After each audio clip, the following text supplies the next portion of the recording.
Hello friends, मैं doctor सीमा अग्रवाल, सहायक प्राध्यापक राजनीति विज्ञान।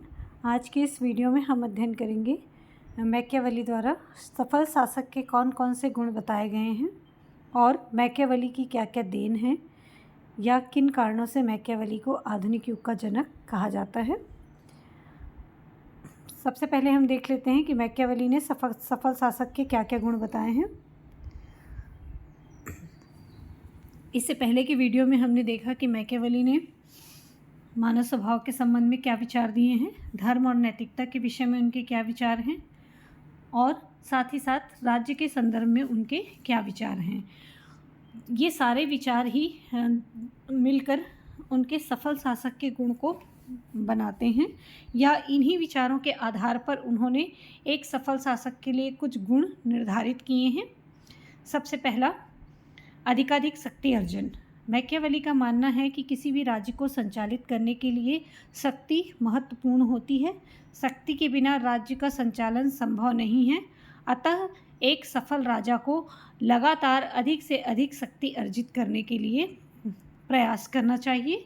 दूसरा, साम दाम दंड भेद अपनाना। मैकियावेली एक ऐसे विचारक हैं जो शासक को राज्य को सुरक्षित रखने के लिए साम दाम दंड भेद, छल कपट, झूठ धोखा सभी को खुले तौर पर अपनाने की सलाह देते हैं। मैकियावेली का कहना है कि सबसे पहले राज्य है, राज्य सर्वोपरि है, राज्य की सुरक्षा सर्वोपरि है। इसलिए एक शासक को राज्य की अखंडता और एकता को बनाए रखने के लिए किसी भी प्रकार के साधन को अपनाने से नहीं हिचकिचाना चाहिए। तीसरा, शेर और लोमड़ी की गुणों से युक्त। मैकियावेली कहते हैं कि शासक को शेर की तरह ताकतवर और लोमड़ी की तरह चालाक होना चाहिए। आवश्यकता पड़ने पर उसे शेर की तरह ताकत दिखानी चाहिए और मौका पड़ने पर उसे लोमड़ी की तरह चालाक बन जाना चाहिए। चौथा, कानूनों का कठोरतापूर्वक पालन। मैकियावेली ये कहता है कि एक शासक को राज्य के कानूनों का कठोरतापूर्वक पालन करवाना चाहिए। राज्य के कानूनों का पालन करवाने में उसे ढिलाई नहीं देनी चाहिए। पांचवा, सैनिक शक्ति का विस्तार और युद्ध की स्थिति बनाए रखना। मैकियावेली ये कहता है कि एक राजा को हमेशा अपने राज्य में युद्ध की स्थिति बनाए रखना चाहिए। उसको ये तैयार रखना चाहिए कि कभी भी अड़ोसी पड़ोसी राज्यों से संघर्ष हो सकता है, युद्ध हो सकता है, आसपास के राज्यों से संघर्ष की स्थिति निर्मित हो सकती है। ऐसा इसलिए क्योंकि युद्ध की स्थिति बने रहने से राज्य में आंतरिक एकता बनी रहती है। तो राज्य की आंतरिक एकता को बनाए रखने के लिए हमेशा ही मैकियावेली ये सलाह देता है कि शासक को युद्ध की स्थिति बनाए रखना चाहिए और साथ ही साथ सैनिक शक्ति का भी विस्तार करते रहना चाहिए। इसके अलावा राष्ट्रीय सेना का गठन। चूँकि इटली की तत्कालीन स्थिति बहुत ही ख़राब थी, उस समय सेना किराए के तौर पर यूज़ हो रही थी। सैनिक इतने ज़्यादा पदभ्रष्ट हो चुके थे कि धन के लालच में वो विरोधी की तरफ से भी लड़ने को तैयार होते थे। इसलिए मैकियावेली कहते हैं कि एक सफल शासक को एक राष्ट्रीय सेना का गठन करना चाहिए। किराए के सैनिकों पर भरोसा नहीं करना चाहिए क्योंकि किराए के सैनिक कभी भी अधिक धन के लालच में दूसरी तरफ से युद्ध लड़ सकते हैं। आचरण भययुक्त हो, घृणित ना हो। मैकियावेली ये कहता है कि राजा को अपना आचरण इस तरह से बनाकर रखना चाहिए कि जनता उससे भयभीत होती रहे।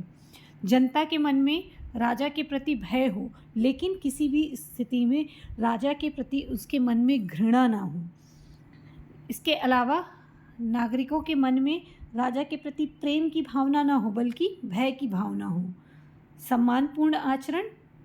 मैकियावेली ये कहता है कि राजा को अपना सम्मान बनाए रखना चाहिए, अपने सम्मान को कभी भी गिरने नहीं देना चाहिए या सार्वजनिक स्थानों पर इस तरह का कृत्य नहीं करना चाहिए जिससे उसके सम्मान को ठेस पहुँचे। योग्य मंत्रियों का चयन और परामर्श। मैकियावेली ये कहता है कि एक सफल शासक को अपने मंत्रिमंडल में योग्य मंत्रियों का चयन करना चाहिए और ऐसे योग्य लोगों का ही परामर्श लेना चाहिए। चापलूसों से दूर रहना। मैकियावेली ये कहता है कि शासक को चापलूसों से दूर रहना चाहिए, केवल उतनी ही बात सुननी चाहिए जो राज्य के हित में हो। अनावश्यक जो चापलूस हैं उनसे उसे बचकर रहना चाहिए। मितव्ययिता। एक राजा को राज्य का धन खर्च करते समय मितव्ययी होना चाहिए और लूट में मिले सामान को जनता में बांट देना चाहिए। व्यापार और वाणिज्य का विकास, राज्य के हित को ध्यान में रखते हुए एक राजा को राज्य में व्यापार और वाणिज्य का विकास भी लगातार करना चाहिए। कला और साहित्य में रुचि, शासक को इस तरह से अपने आप को प्रदर्शित करना चाहिए कि उसे कला और साहित्य में बहुत रुचि है और साथ ही साथ वो कला और साहित्य के विकास में भी योगदान दे। अगला, निपुणता और योग्यता को प्रोत्साहन। अगर राज्य में कोई ऐसा व्यक्ति है जो योग्य है, निपुण है, तो उसे पुरस्कृत करते रहना चाहिए ताकि इस तरह की योग्यता को प्रोत्साहन मिलता रहे। अंतर्राष्ट्रीय क्षेत्र में शक्ति संतुलन, उसको हमेशा इस बात का ध्यान रखना चाहिए कि आसपास कौन से राज्य में कौन सा राजा कितना शक्तिशाली है, आसपास के राज्य में कितनी ज़्यादा शक्ति है, उसे अपने राज्य की शक्ति को अपने आसपास के राज्यों की शक्ति से बढ़ा कर रखना चाहिए ताकि अंतर्राष्ट्रीय स्तर पर उसकी शक्ति बाकी के राज्यों से अधिक रहे और अगर युद्ध की स्थिति कभी बने तो उसका राज्य विजित हो। 16वां है विजित राज्य की जनता से मैत्री। मैकियावेली ये कहता है कि कभी भी एक राजा को विजित राज्य के संविधान में परिवर्तन नहीं करना चाहिए।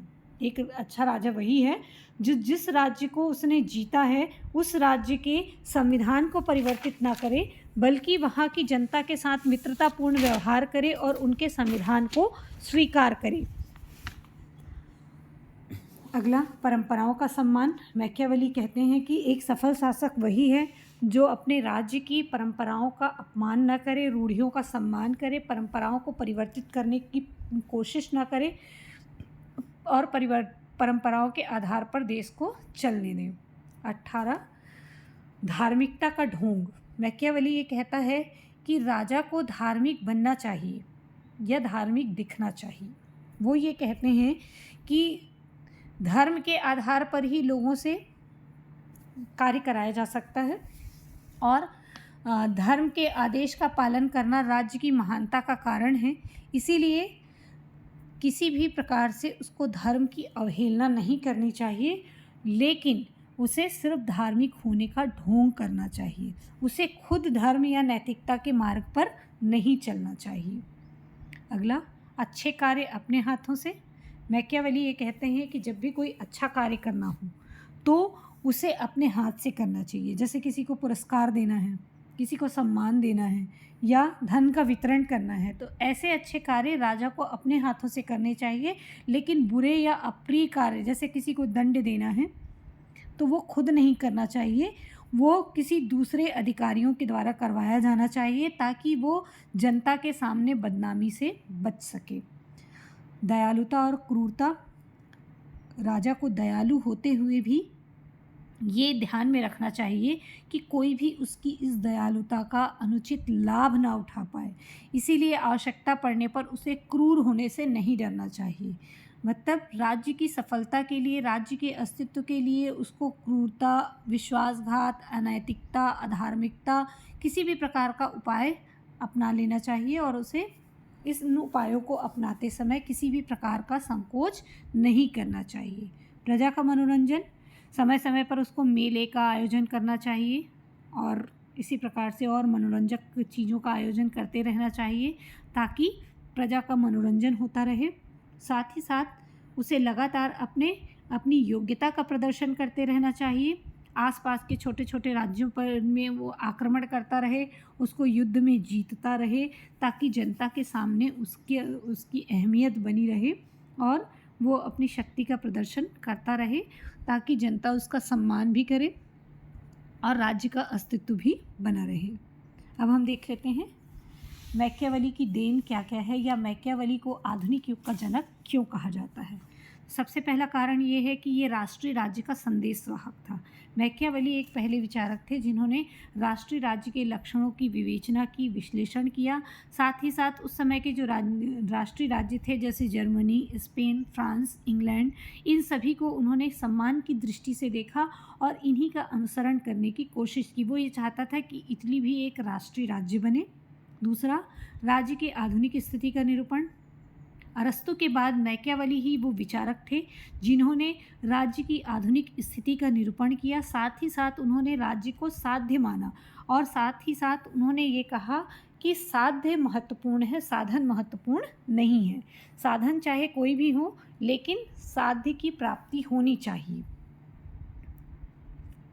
राज्य की प्रभुसत्ता का पोषक। हालांकि मैकियावेली ने संप्रभुता से संबंधित या प्रभुसत्ता से संबंधित कोई विशेष विचार प्रस्तुत नहीं किए हैं, लेकिन फिर भी उन्होंने राज्य को सर्वोपरि माना है। उन्होंने कहा है कि राज्य एक सर्वोच्च संस्था है और शासक को आंतरिक और बाह्य दोनों ही मामलों में उसने सर्वोपरि माना है। तो कुल मिलाकर उसने राज्य की प्रभुसत्ता के पोषण से संबंधित विचार दिए हैं।